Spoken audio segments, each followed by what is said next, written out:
To discuss all of this, we have with us from Santiago, Koerner. He's a political analyst and editor of VenezuelaAnalysis.com. Here in our studio, Mariano de Alba is an international law and foreign affairs analyst, and Fernando Cutz is the former director for South America at the U.S. National Security Council.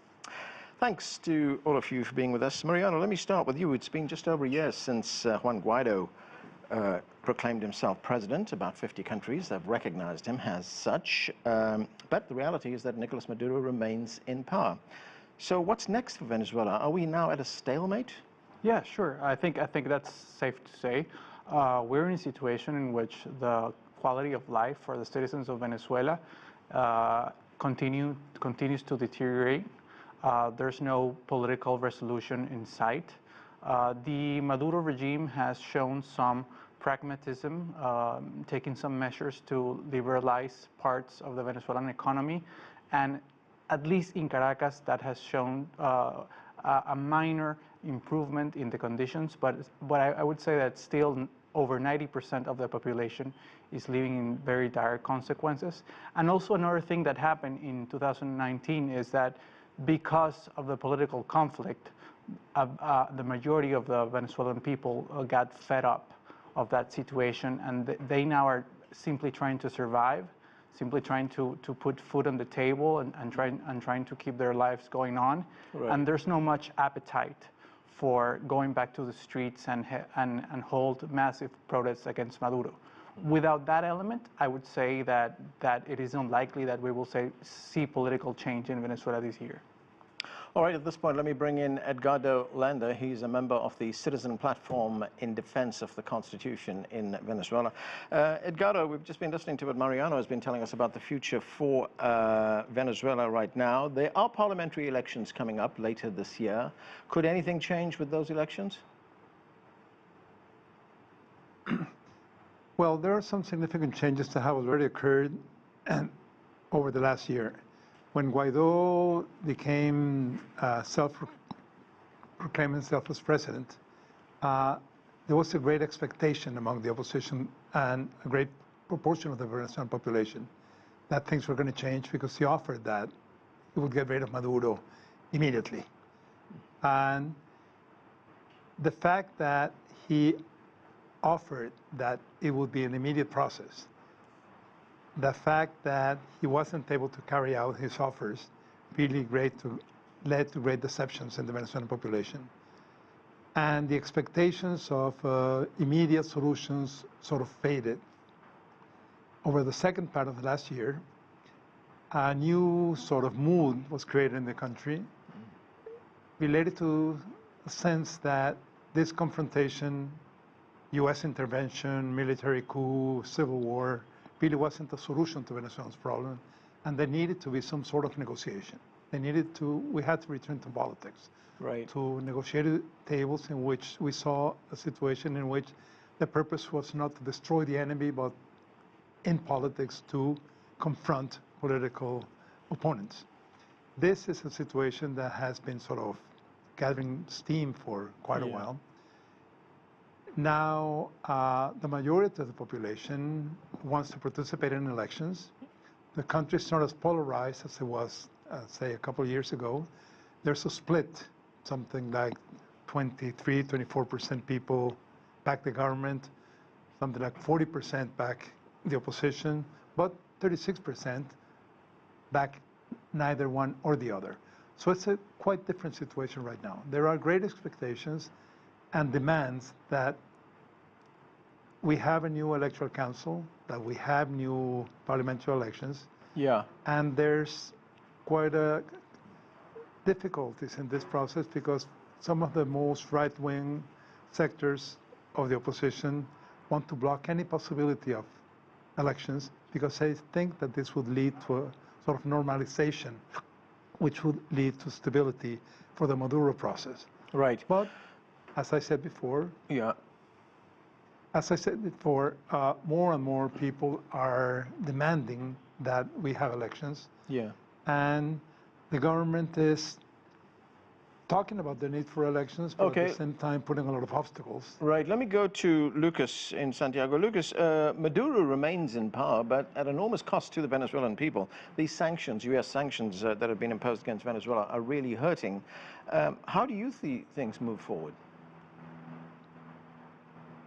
Yeah, I think that Professor Lander's point is very correct in the sense that it has been the United States which is the principal factor in blocking a political solution in Venezuela. Let's recall that last year we had negotiations that were being mediated by Oslo, by the Norwegian government, that were very close to a solution reportedly, and there were elections, set a new date for presidential elections was reportedly going to be set. But then the United States, with John Bolton in the lead, escalated the existing U.S. sanctions regime to a full-fledged embargo, which bans all dealings with the Venezuelan state, with secondary sanctions very similar to that you see in Iran. This has had an absolutely devastating impact on Venezuela's economy, that even anti-Maduro economists like Francisco Rodriguez estimate that Venezuela's economy shrunk by around 25% last year. That means that a quarter of Venezuela's economy was destroyed last year. And this is an economy that has already shrunk by half over the past 5 years. So we cannot overstate the devastating political and economic consequences of U.S. sanctions in Venezuela, which must be lifted immediately for any political solution to take place. Fernando, what's your view on that? Are U.S. sanctions the real reason behind this chaos in Venezuela right now? You know, unfortunately, they're not. I wish the solution was that simple. You know, we've been seeing the chaos in Venezuela take place since much before the U.S. sanctions started to be applied. U.S. sanctions didn't start to really be applied until 2018. In 2017, we started individual sanctions against specific bad actors in the country, and that certainly wouldn't have a sector-wide impact in the country. And yet, we can go back to 2003 or probably even earlier to start seeing the collapse of Venezuela's economy. So you know, no, that is not the reason. Now, I do agree that the embargo has not helped the situation, and I think that what Ambassador Bolton did there has probably done more to hurt the Venezuelan people than necessarily to help the situation at this point in time. But it was a high-risk, high-reward strategy that he tried, and unfortunately, I guess it didn't work out. I think it is time for us to take a step back now, reevaluate that strategy, look at the impact that that strategy is having on that end goal of restoring democracy and human rights to the people of Venezuela, and realize that if it's not having the impact that was desired, maybe it's time for us to create a new strategy and start. Would that new strategy be lifting sanctions? That new strategy can incorporate lifting some sanctions. I don't think we should reward bad behavior. Maduro has not changed his behavior or restored but democracy. isn't the point of all this being that it's the Venezuelan people suffering from these sanctions, not the leadership? Well, and that's where I agree with you, right? So if to the extent that we see that some sanctions we have imposed may be harming the people more than doing any kind of positive end goal, then I think we need to reevaluate those sanctions. And I think we need to, first and foremost, restore our multinational coalition that we had worked so effectively to build in 2017, work with our partners and peers from all over the region and all over the world towards once again having a diplomatic solution first and foremost to this crisis. Mariano, the president, Nicolas Maduro, he has offered talks with the United States. There hasn't been any response from the U.S. yet, but is that an opportunity to resolve this? I mean, I think in theory, yes, but we need to be clear and mindful of history. And the reality is that besides offering talks, there has been no change of conduct from the Maduro regime. They have not shown by specific acts that they are really willing to seek a solution to the political crisis in Venezuela.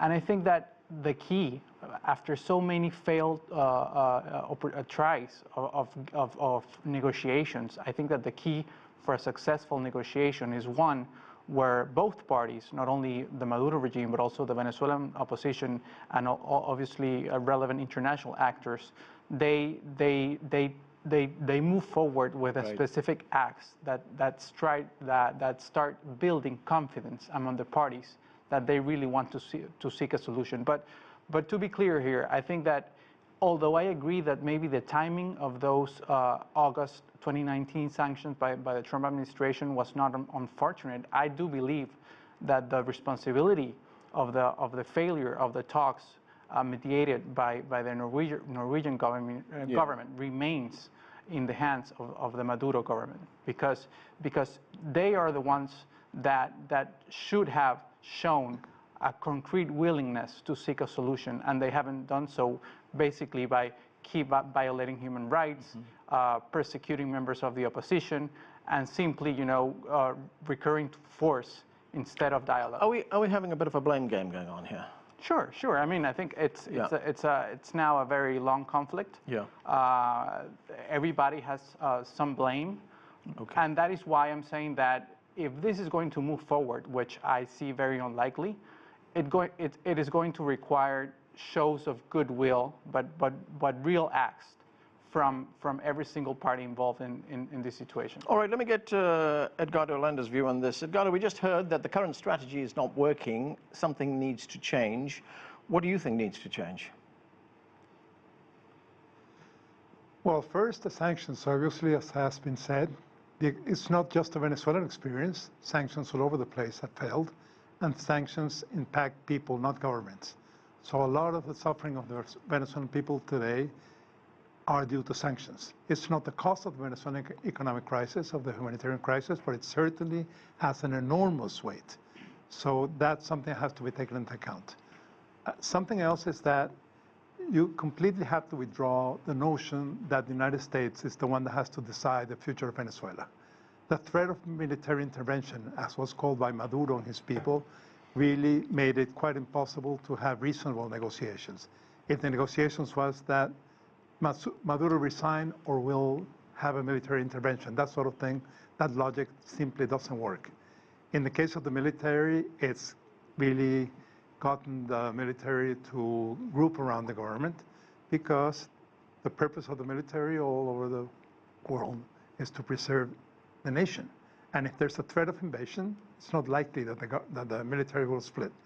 As I said before, I think it's very important that the mood in Venezuelan society, more than in the opposition political parties or the government, is a mood where polarization today is less than it used to be, and the demand for negotiations, not only the demand for abstract global negotiations, but the fact that people are meeting, are negotiating. There's a lot and very dynamic process of interchanges, dialogues, seminars, in which Venezuelan society recognizes that it has to work out ways that are alternatives to the threat of civil war, to the threat of intervention, to the threat of military coups, and that pressure has to be exerted on both sides to go to negotiating tables for at least one basic thing at this moment, is to have a reasonably agreed upon, consensus-based electoral council, so we have parliamentary elections. If we take that step, that would be a huge step towards the process of getting back democratic institutions for the country. All right, Lucas, what if the Venezuelans decide to ignore what the United States is doing insofar as negotiations are concerned, and engage in some domestic negotiations themselves in an effort to resolve this? Could you see that happen? I think that we can see that the United States has just issued sanctions against the new leadership of the opposition, of the National Assembly, that has broke with Guaido. In the same way, the United States threatened to sanction Henry Falcón, who dared to defy the opposition boycott in 2018, and he ran against Maduro in elections. The United States has always been against any kind of peaceful electoral solution, and is backing the hardest line elements that have consistently mounted violent coups against this government in 2002, again in 2003 with the oil lockout, again in 2014, again in 2017. In fact, I think Mr. Cutz's characterization of sanctions only beginning in 2018 is very mistaken, that these economic sanctions were imposed in August of 2017, causing around $6 billion in losses every year, and have been cited by economists like Francisco Rodriguez as being one of the principal factors behind the collapse of Venezuela's oil industry, and resulting in tens of thousands of deaths, as Jeffrey Sachs and Mark Weisbrot have estimated. In fact, Venezuela's economy before that, under Chavez, certainly Maduro has definitely mismanaged the economy, but under Chavez, you had one of the most successful economies in the region, which had slashed poverty by half, according to the World Bank, among other successful macroeconomic indicators. So I think we should especially as international analysts recognize the destructive role of the United States, which has no credentials to be intervening in Venezuela, given its support for coups in Honduras under the Obama administration, in which Mr. Cutz himself served, and the current coup in Bolivia, which the Trump administration is supporting right now. Mariano, the polarization in Venezuela is certainly very deep. Recently, the President Maduro, talked about Juan Guaido's claim to be president. Let's listen to what he had to say. Pretending to auto-proclaim a president, who the hell choose you? Clown, idiot. Here are the people, and only the people choose, and only the people take away with their vote and their power. Does Maduro have a point there? I don't think so. I mean, I think obviously there's a lot of polarization, but in the end, this is something about following the Venezuelan constitution. And for example, let's go to the example of the National Electoral Council. The Venezuelan constitution is clear. The authorities of the National Electoral Council have to be named by the National Assembly. And there's only one legitimate National Assembly, which is the one that was elected in December 2015. And there's an important group of parliamentarians from the party of Maduro that are part of that assembly. What has been the strategy of Maduro? Basically unrecognize that assembly because the opposition has the majority. Basically try to set up two alternative parliamentary authorities, the National Constituent Assembly, and now starting this year, another one with defectors from the opposition. So the real solution here is to follow the guidelines. And the opposition has been very open in calling even members of Chavismo to go back to the National Assembly, because in the end, according to the Constitution, there's only one, and negotiate one National Electoral Council that has the agreement of all the parties. But what is Maduro doing right now? He's trying to recur to the Supreme Court, which he controls, that's no secret, and by via of the Supreme Court, name a National Electoral Council. What's going to be the result of that is that new National Electoral Council will not have legitimacy or the respect of the majority of the population, and therefore there will be no election that can really turn a solution to this problem. Okay, Edgardo, we're hearing of a very complex constitutional process or entanglement here in Venezuela. How does one untangle it?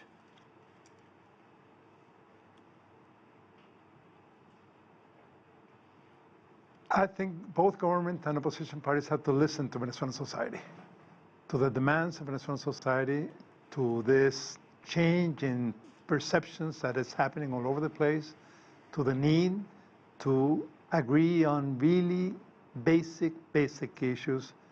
Just two things: a new electoral council and parliamentary elections. I think that's a realistic possibility. It's not guaranteed. There's a lot of opposition from both sides. The government has been blocking this once and again. As I said before, there are more right-wing elements and U.S. pressure wants the opposition to completely withdraw from any negotiation, because they just want to get rid of Maduro and that's it. And we have to reject those two extreme alternatives and listen to Venezuelan society, to what Venezuelan society is saying today. Okay. And in relation to the sanctions, right. I want to get to Fernando. Fernando, I'm just, we talked earlier on about the imposition of sanctions and the fact that they've not worked. Well, the United States Secretary of State, Mike Pompeo, he's been talking about Venezuela. He spoke about Venezuela recently. This is what he had to say. Let's watch this. We're protecting and defending freedom and advancing it around the world in lots of places. We're advancing freedom in Cuba. We're working to restore democracy in Venezuela. Why is the United States so invested with democracy in Venezuela? I mean, they're certainly not as keen to introduce democracy to Saudi Arabia or Egypt, for that matter. Well, I think the United States has always fought on the side of democracy, of human rights. It hasn't in Saudi Arabia. And Egypt. Well, hasn't been my region, at least. Yeah. I've covered Latin America, so I can speak to that. I think our values are one of respect for human rights, for democracy. That's what you suppose. That's what that shining beacon on the hill that Reagan talked about. That's the model that our country has represented to, I think, a lot of citizens around the world.